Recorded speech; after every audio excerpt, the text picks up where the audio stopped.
Hello, my puppets. Today, I'm going to be reading you a story called King Thrushbeard from my book of Grimm's Fairytales.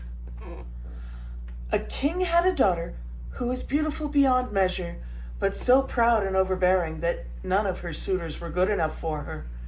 She not only refused one after another, but made a laughingstock of them.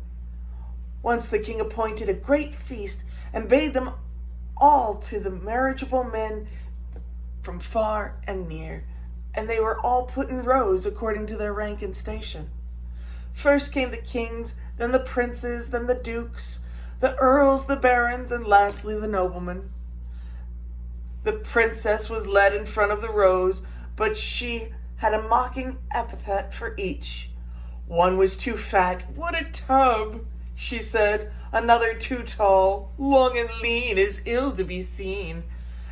And she said to a third, "Too short. Fat and short, not fit to court."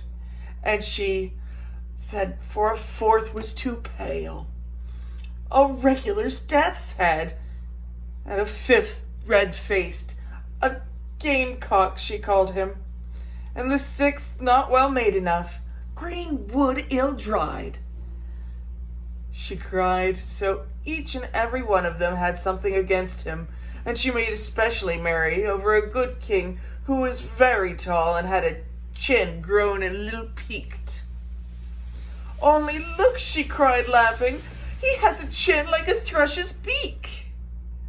And from that time she called him King Thrushbeard. But the old king, when he saw that his daughter had mocked every one and scorned all the assembled suitors, swore in his anger that she would have the first beggar that came to the door for a husband. A few days afterwards came a traveling ballad singer and sang under the window in hopes of small alms. Well, when the king had heard of it, he said that he must come in, and so the ballad singer entered in his dirty little garments and sang for the king and the daughter. And when the bard singer had finished, you see, as I lose my little place now and again, but that's okay.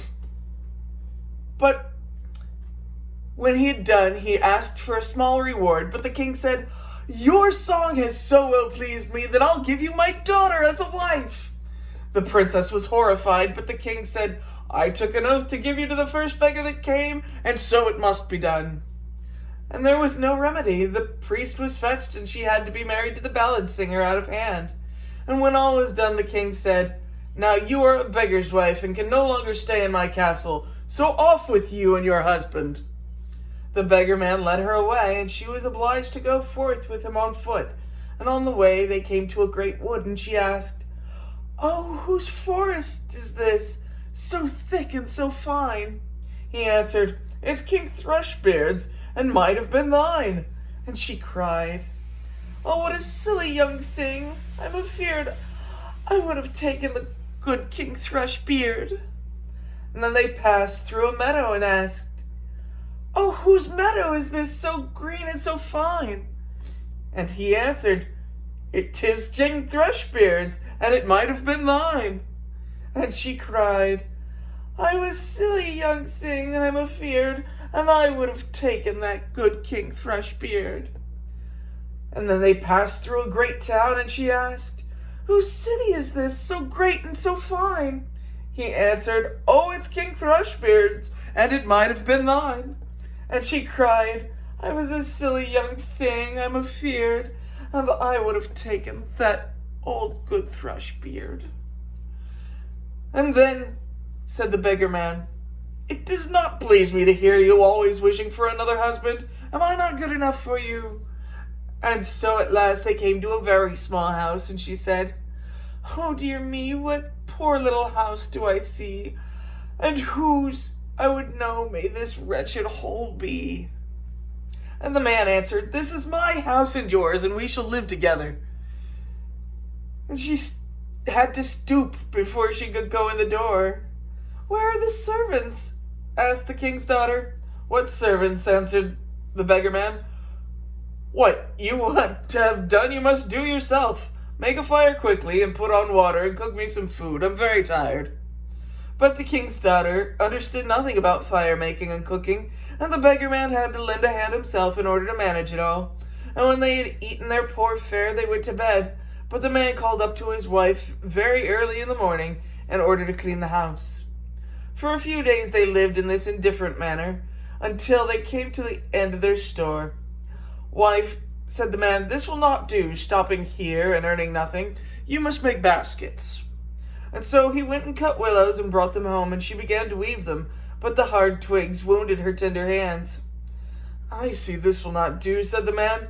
"You'd better try spinning."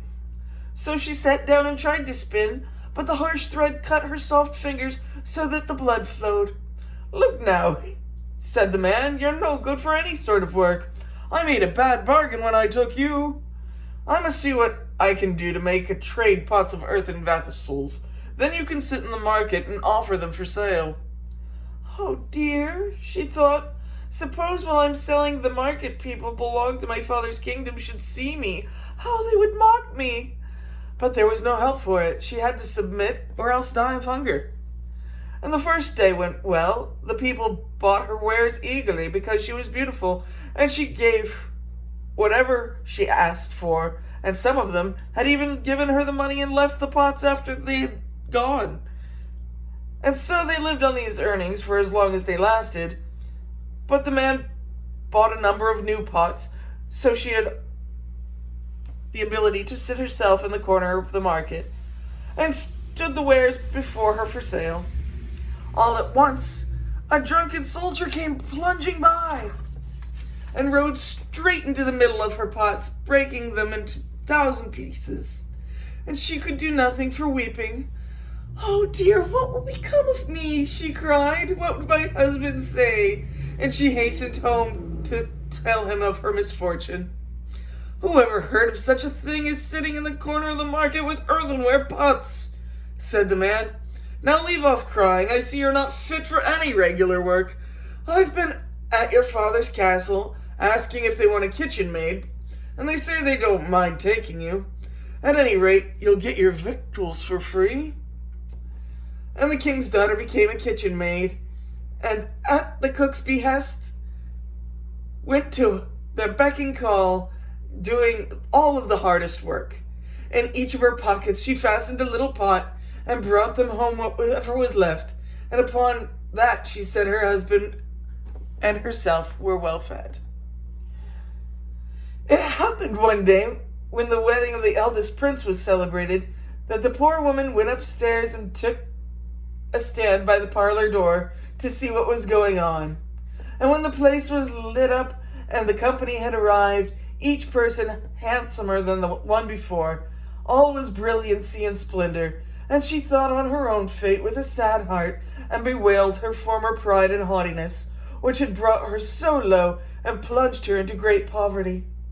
And as the rich and delicate dishes, smelling so good, were carried to and from now and then, the servants would throw her a few fragments. Well, she put them in her pocket, intending on bringing them home.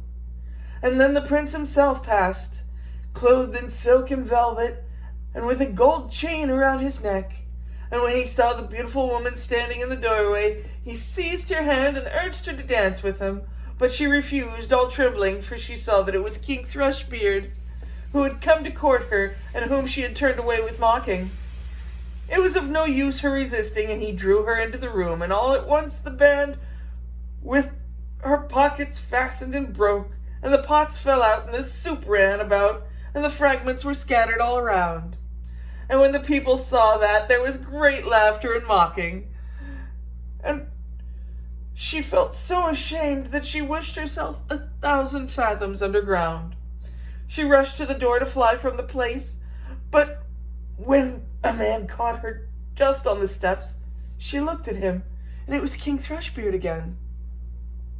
He said to her in a kind tone, "Do not be afraid. I am the beggar man for whom you have lived in that wretched hut, and you are one. For I love you. I disguised myself, and it was I who broke your pots in the disguise of a horse soldier, and I did all that to bring down your proud heart. and to punish your haughtiness, for which you chose to mock me. And then she wept bitterly. I have done great wrong, and I'm not worthy to be your wife. But he said, take courage. Evil days are gone and over. Now let us keep our wedding day. And then came the ladies in waiting and put her in splendid clothing, and her father came, and the whole court wished her on with her marriage to King Thrushbeard. And then the merrymaking began in good earnest, and I cannot help but wish that you and I could have been there too.